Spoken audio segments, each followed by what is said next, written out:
শ্বশুরের তো জায়গা। তবু মানে করতে দিচ্ছে আমার ভিডিও করবে না, আমার বাড়ি যে মারবে আমায়। মারবে না ভিডিও করবে না দাদা।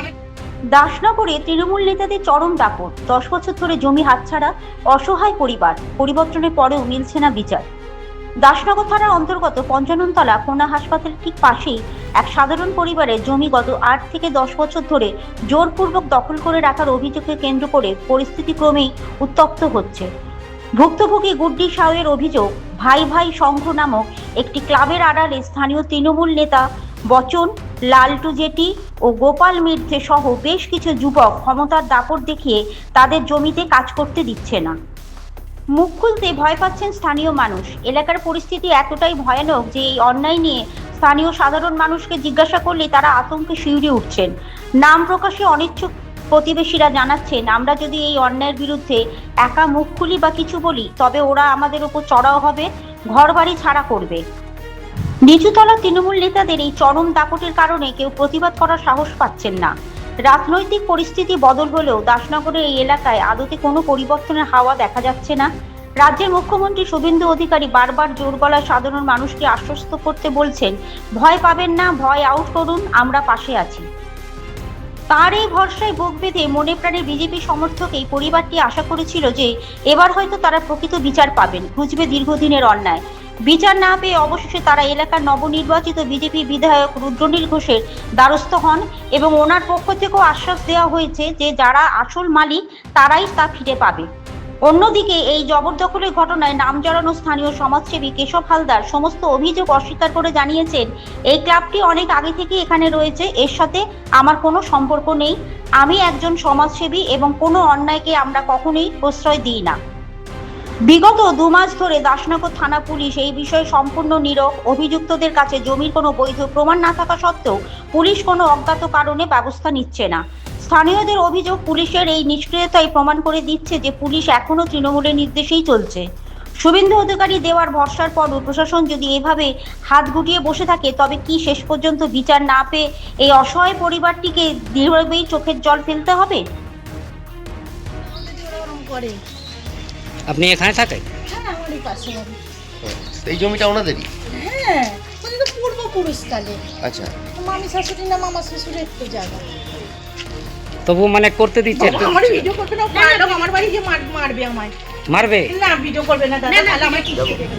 কি পরিস্থিতি দিদিভাই? বলছি ভাই ভাই সংঘ ক্লাবটা আমাদের জায়গাতে ক্লাব করেছে, কিন্তু থানা পুলিশের কাছে যাচ্ছি, আমি কোনো সমাধানটা পাচ্ছি না, কোনো হেল্প পাচ্ছি না। লালটু জেটি আর গোপাল মিদ্দে এরা সবাই মিলে, পাড়া ছেলেরা সবাই মিলে আমার জায়গাটাকে দখল করে রেখেছে। কি বলতে চাইছে তারা? ওরা জায়গা বলছে কি আমাদের আছে, আর আমরা বলছি আমাদের আছে। ঠিক আছে, প্রমাণটা কিছু দেখাও, কিছু প্রমাণ দেখাচ্ছে না, শুধু আমাকে আটকে রেখেছে।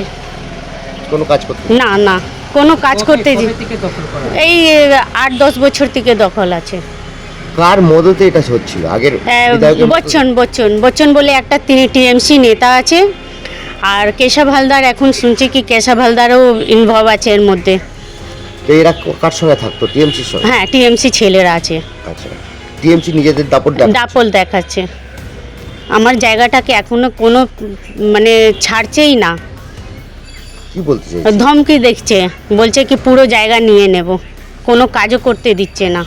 আচ্ছা, আপনারা কি চাইছেন? আমরা চাইছি কি, ঝামেলা চাইছি না, চাইছি কি আমার জায়গা আমি পেয়ে যাই। এই নিয়ে নতুন বিধায়ক যে হয়েছেন তার সঙ্গে কথা বলেছেন? হ্যাঁ হ্যাঁ, নতুন বিধায়ক সঙ্গে তো এখনো আমি দেখা করিনি, কিন্তু আমি জানিয়ে এসেছি। হ্যাঁ। উনি কি বলেছেন? উনি বলছে কি সমস্যার সমাধানটা হবে।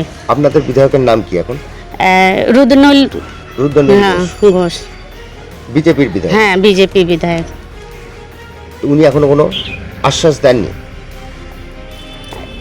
এখন তো আমি উনাকে কিন্তু জানাইনি, কিন্তু পার্টির লোকটা অনেক লোক জানিয়েছে। উনি বলেছে কি আমার হেল্প হবে, আমি যার জায়গা আছে তে পাবে। আচ্ছা, আপনারা কি করবেন?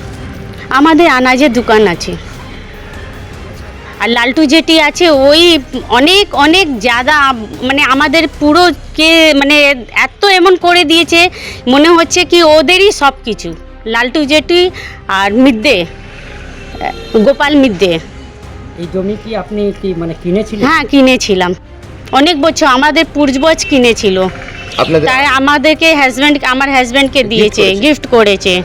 ওনার স্বামী, ওনার বাচ্চা ফাচ্চা কেউ হয়নি, আমাদেরকে, আমার স্বামীকেই বাচ্চা মেনেছে দিয়েছে। পুলিশ কি বলছে? পুলিশের কাছে গেছি, বলছে কাগজ দেখাও, কাগজ আমিও দেখাচ্ছি, ওরাও দেখাচ্ছে, ওদের কাগজও কোনো সেই নেই, কোনো নেই, তার মধ্যে বলছে ওদেরই গিফট আছে। ঠিক আছে, আমার তো সমাধান তো দেখাও, কোনো সমাধানই দেখাচ্ছে না। 2 মাস থেকে আমি থানা পুলিশ এখনো কোনো না না কোনো আমি সাহায্য পাইনি। আপনার নাম? গুড্ডি সাউ। আমি হচ্ছি একজন বিজনেসম্যান, তারপর হচ্ছি সমাজসেবী। এটা আমাদের রক্তে বইছে ছোটোবেলার থেকে। আমার বাবা একজন গুরুদেব, দীক্ষা দেয়, তার জিনগত আমিও তার পুত্র, প্লাস তার থেকে আমার পিতার থেকেই আমি দীক্ষা নিয়েছি। সেই জ্ঞানে ধ্যানেই আমরা চলি।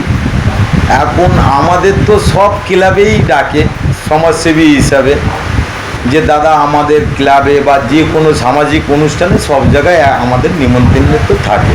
সে শুধু ওই কোনা অঞ্চল না, হাওড়া জেলার বাইরেও আমাকে ডেকে থাকেন।